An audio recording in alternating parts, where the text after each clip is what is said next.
Good evening friends, welcome back to my YouTube channel. तो जैसा कि आपको पता है, कल जो 4 दिसंबर को आपका कम्युनिटी का एग्ज़ाम है, कम्युनिटी हेल्थ नर्सिंग का।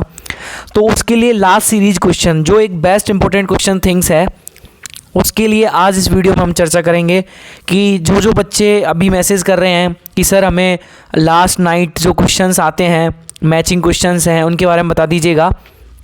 तो मैं आपको बता देना चाह रहा हूँ, जो मैं अभी ये वीडियो आपको अपलोड करूँगा यूट्यूब पर, ये वेरी इंपॉर्टेंट क्वेश्चंस हैं। इनको आप अगर पढ़कर जाइएगा, आई गारंटेड श्योर आपको इन टॉपिक्स में से और इन क्वेश्चंस में से 100% से 100% क्वेश्चन देखने को ज़रूर से ज़रूर मिलेंगे।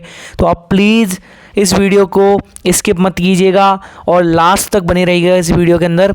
तो हम स्टार्ट करते हैं most accepted questions for community exams of BSc nursing 5th semester of RHS university.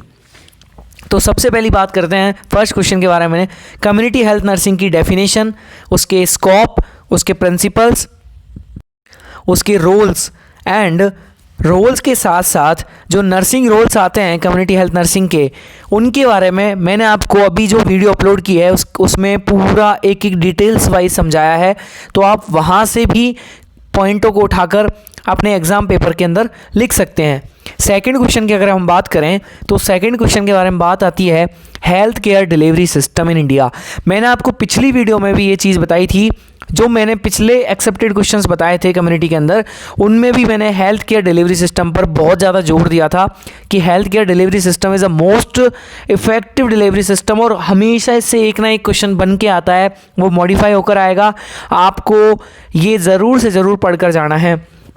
Third question के बारे में बात करते हैं हम हेल्थ प्लानिंग के अंदर सबसे पहले हम बात करते हैं हेल्थ की डेफिनेशन की, फिर उसके ऑब्जेक्टिव्स के बाद हम बात करते हैं स्टेप्स की, और स्टेप्स के बाद 5 year plan related to the health, जो हम 5 साल के जो प्लान है 5 year related to the health, ये 4th क्वेश्चन है। अब मैं बात करता हूँ सबसे मोस्ट इफेक्टिव क्वेश्चन, जो कि हर बार और हर टाइम में आता है। आप चाहे कितना ही वो कर लो, कम्युनिटी हेल्थ नर्सिंग आप पढ़ोगे तो कम्युनिटी हेल्थ नर्सिंग का बेस तो एक तो सबसे पहले कम्युनिटी हेल्थ नर्सिंग होता है, दूसरा उसका बेस होता है कम्युनिटी, क्योंकि कमेटी से हमेशा क्वेश्चन बनता है। अब कमेटी की बात करें हम, कमेटी की अगर मैं बात करूं तो कमेटी की सबसे पहला क्वेश्चन बनता है कि उसके अंदर कितनी कमेटीज़ होती हैं। वैसे तो बहुत सारी कमेटीज़ इंक्लूड की गई हैं कि जिनके अंदर बहुत सारी कमेटीज़ का इंक्लूडेशन है, बट सबसे पहली कम्युनिटी आती है बोरे कम्युनिटी, उसके बाद आती है चड्डा कम्युनिटी, फिर मॉड्यूलर कमेटी जो है। इन 3 कमेटीज़ को आप ज़रूर पढ़कर जाइएगा। ये तीनों committees is a very important of your exams. अगर हम बात करें अगले क्वेश्चन के बारे में बात करें तो एपिडेमोलॉजी से हर साल एक ना एक क्वेश्चन बनता है, चाहे वो शॉर्ट नोट में आए, वेरी शॉर्ट में आए या लॉन्ग के अंदर आए। और इसके एपिडेमियोलॉजी के भी ऑब्जेक्टिव्स आपको आपके पेपर में देखने को मिलेंगे, जिसमें डेफिनेशन, एम्स, यूजेस, अप्रोचेस और मेथड्स के बारे में आपको क्वेश्चन देखने को ज़रूर मिलेगा। अब हम बात करते हैं अगले क्वेश्चन के बारे में, water purification process, large scale and small scales. ये इज़ अ वेरी इंपॉर्टेंट चीज़ें हैं जिनको आपको पढ़ना ही पढ़ना है। अब मैं बात करता हूँ हमारे 8वें क्वेश्चन के बारे में, जो कि वाटर और वेक्टर बोर्न जो डिजीज़ हैं। मैंने आपको जो पिछली वीडियो के अंदर पूरा समझाया था, मैंने पर्टिकुलर लेकर सेफ वाटर सप्लाई से लेकर आपको water and vector borne disease के बारे तक में बताया था कि ये क्या क्या चीज़ें, कैसे कैसे इनकी चीज़ों के लिए करते हैं, हम उपाय करते हैं, उन चीज़ों के बारे में आपको कैसे कैसे लिखना है, मैंने आपको उस वीडियो में बताया था। अब हम बात करते हैं हमारे अगले क्वेश्चन के बारे में, जो आता है हमारा हेल्थ एजुकेशन वाला जो पॉइंट था, मैंने आपको पिछली वीडियो में उसमें भी हेल्थ एजुकेशन के बारे में प्रॉपर बताया था।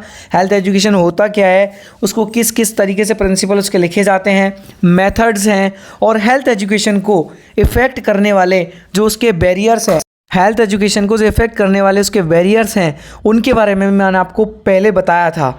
तो इसीलिए आप ज़रूर से ज़रूर पढ़ कर जाइएगा।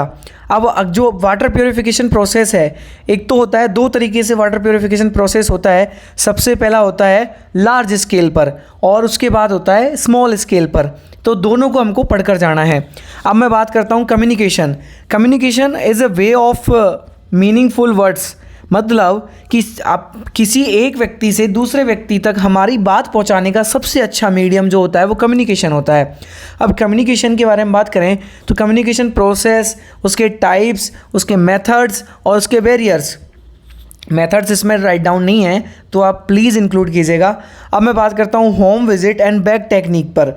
जो प्रिंसिपल एंड स्टेप्स इसके ज़रूर से ज़रूर पढ़कर जाइएगा, क्योंकि home visit and back technique से क्वेश्चन बनता है। ये आप लिख कर ले लीजिएगा, इनसे क्वेश्चन ज़रूर बनेगा। होम टेक्निक, होम विजिट, मैंने आपको बताया था कि होम विजिट से क्वेश्चन ज़रूर से ज़रूर आएगा। बैक टेक्निक से भी क्वेश्चन आता है, प्रिंसिपल स्टेप से क्वेश्चन आता है, स्कूल हेल्थ सर्विसेज से भी क्वेश्चन आता है, कंपोनेंट्स ऑब्जेक्टिव से क्वेश्चन आएगा। स्कूल हेल्थ सर्विसेज के अंदर आंगनवाड़ी हैं, बहुत सारी चीज़ें हैं जिनके अंदर स्कूल हेल्थ सर्विसेज के अंदर चीज़ें चलती हैं, उनसे क्वेश्चन बनता ही बनता है। National health programme, national health programme में RNTCP, NACP and other major programme जो है नेशनल हेल्थ प्रोग्राम के जो प्रोग्राम्स हैं उनसे भी क्वेश्चन आपको देखने को मिलेगा। अब मैं बात करता हूँ नेशनल हेल्थ प्रोग्राम के बाद एनीमिया। मैंने आपको पिछली वीडियो के अंदर बताया था एनीमिया, डेंगू, ट्यूबरक्लोसिस, मलेरिया, इन 4 जो डिजीज़ेज़ हैं इनके डेफिनेशन, कोज, सिम्टम्स और प्रिवेंशन, इनके बारे में आप पढ़कर ज़रूर जाइएगा। अगर लास्ट एंड मोमेंट में आप इनको देखकर भी जाते हो और इनसे क्वेश्चन बनता है, या तो शॉर्ट नोट में क्वेश्चन आएगा नहीं, शॉर्ट नोट के अंदर क्वेश्चन आएगा और लॉन्ग के अंदर क्वेश्चन आ सकता है एनीमिया और ट्यूबरक्लोसिस के ऊपर। और अब इस टाइम डेंगू और मलेरिया के केसेस बहुत ज़्यादा चल रहे हैं, तो मे बी पॉसिबिलिटी है कि आपको मलेरिया और डेंगू के क्वेश्चन देखने को मिले। अब हम बात करते हैं BSE, breast self examination and testicular self examination. ये कम्युनिटी का बेस्ट क्वेश्चन है। Breast self examination is a very important question. आप लिख कर ले लीजिएगा कि ब्रेस्ट सेल्फ एग्जामिनेशन है, टेस्टिकुलर सेल्फ एग्जामिनेशन, हमेशा क्वेश्चन आता है इससे, और आपको ये शॉर्ट नोट के अंदर देखने को ज़रूर से ज़रूर मिलेगा। आप ये लिख कर ले लीजिएगा कि ब्रेस्ट सेल्फ एग्जामिनेशन से क्वेश्चन ज़रूर आएगा। इस चीज़ का आप प्योर श्योर रहिएगा कि इससे क्वेश्चन आएगा। अब हम बात करते हैं, ये तो हमने बात करी लास्ट मोमेंट पर पढ़ने वाले क्वेश्चंस के बारे में जो आपको देखकर जाने हैं अब नाइट के टाइम, और मॉर्निंग में आप अगर जल्दी उठते हो तो भी एक बार आप इन चीज़ों को रिवाइज़ करके जा सकते हो, क्योंकि रिवीजन के अंदर कुछ मिनट्स ही लगते हैं। रिवीजन के अंदर पूरी कम्युनिटी रिवाइज हो सकती है उस पर्टिकुलर मिनट्स के अंदर। और सबसे पहली बात मैं आपको अभी भी बता दे रहा हूँ, आप अपने पेपर का टाइमिंग ज़रूर याद रखिएगा। आपको सारे क्वेश्चन एग्जैक्ट टाइम पे करने हैं और टाइमिंग का सबसे बड़ा ध्यान रखिएगा, और पेपर का आपका पैटर्न कि आप किस वे में लिख रहे हो। एग्जामिनर सबसे पहली चीज़ यही देखता है कि आपका वे ऑफ मेथड क्या है, आपकी स्किल्स मैटर करती है पेपर के अंदर, आप क्या लिख कर आए हो, कंटेंट वेरी मैटर करता है।